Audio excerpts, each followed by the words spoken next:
Salut les amis, c'est Vicky, on se retrouve aujourd'hui pour une nouvelle vidéo sur Roblox. Et aujourd'hui je vais vous parler de la nouvelle, enfin de la prochaine plutôt, mise à jour qui va arriver sur le jeu Pilot Training Flight Simulator. Et pour ça, nous allons, donc ce sera le remodelage, le restylage plutôt d'un hélicoptère déjà existant sur le jeu. Donc ce sera c'est le Boeing CH-47 Chinook. Chinook, je ne sais pas trop comment ça se prononce. Et pour ça, on va aller directement sur Aircraft Development, donc qui montre l'avancée, si je puis dire, du nouveau, du nouveau hélicoptère. Alors, déjà, on va aller sur la FAQ. Cet hélicoptère sera un Game Pass, donc il sera payant. Et donc, parce qu'en fait, il existe déjà et il est déjà payant. Il sera terminé, selon mes estimations, le prochain samedi, c'est-à-dire le samedi 17, il me semble, oui, c'est ça. Oui, c'est ça, le samedi 17. C'est ça, le samedi 17, selon moi. Voilà, c'est tous les samedis à midi, les mises à jour comme ça, donc sur Play Training Simulator. Donc voilà. Et sur Roblox Studio. Donc, on va aller le voir. Alors, il est comme ça. Alors, il a plusieurs choses pas mal. C'est quoi ça? Donc, oui, il a des petits trucs comme ça devant. Attends, je commence par le truc le moins important. Pardon, excusez-moi. Donc, il est comme ça, il est très beau, moi j'aime bien. Bon, je vais commencer quand même par un truc important. Alors, derrière, comme vous voyez, toi tu dégages. Je peux le faire bouger. Si, je peux le faire bouger, mais comme il est à l'intérieur, je peux pas. Bon. Donc, on pourra certainement envoyer. Enfin, pas envoyer. Bref. Il y a une trappe à l'arrière qui s'ouvrira. C'est un peu nul comme je le dis en fait. J'aime pas. Faut que je change. Bon, on pourra sûrement mettre des véhicules dedans, mais quoique, parce que regardez, l'intérieur, il y a des sièges, et puis bon, si on suit les lignes, enfin bref, ça colle pas. Bon voilà, je vais continuer par les moteurs. Bon, ils sont absolument insane, j'ai envie de dire. Hein. Regardez les détails et tout, c'est vachement joli. Voilà, les petits trucs sur le côté. Alors il y a ça. Voilà, il y a des petites grilles comme ça, je trouve ça joli. Alors, il y a un truc qui s'ouvre qu'on peut déjà ouvrir, c'est ça. Il a déjà été ouvert. Hop, voilà, donc on pourra ouvrir ça. Donc c'est là par où vous descendez, enfin, c'est plutôt de l'autre côté. Si je fais là, voilà, ça s'ouvre aussi de ce côté, mais alors c'est la même partie, mais bon, voilà. Le cockpit, alors j'arrive pas à le montrer, mais en gros, il y avait deux cockpits qui auraient pu être retenus pour ce type d'avion, puisqu'il en possède deux. Le cockpit dit, je sais plus si c'est à charbon ou à... non, c'est pas à charbon, c'est à... je sais plus, mais en gros, un vieux cockpit qu'on appelle comme ça, mais il n'est pas à charbon. Wow, arrête de t'amuser, toi. Donc un vieux cockpit avec des vieux instruments, et le cockpit dit à verre, qui n'est pas forcément en verre, hein, verre comme un verre qui casse quand on laisse tomber. Et donc voilà, c'est celui-là qui a été retenu, donc le plus moderne. On voit voilà le manche ici, c'est le manche ou c'est la commande générale du rotor, je ne sais pas ça. Bref, voilà, il y aura des jump seats ici. Oh, non, bon voilà, on voit un petit peu. Bon, attendez.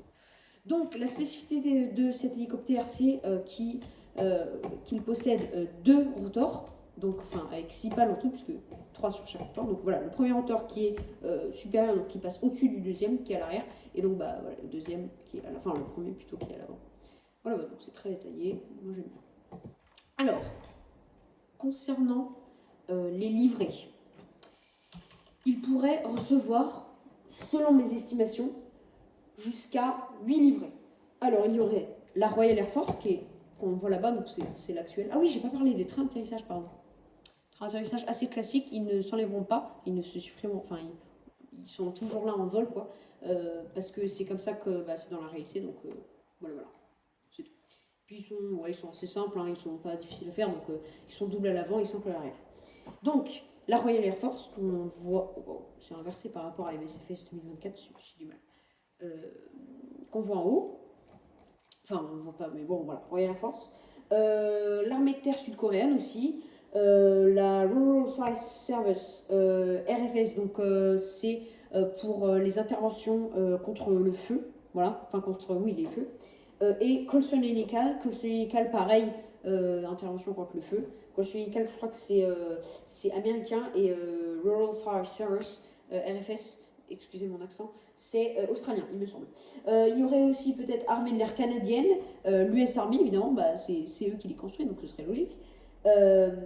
L'armée de l'air australienne et peut-être aussi une version, donc ça c'est que des versions militaires, une version aussi peut-être civile, voilà, de l'avion qui existe vraiment.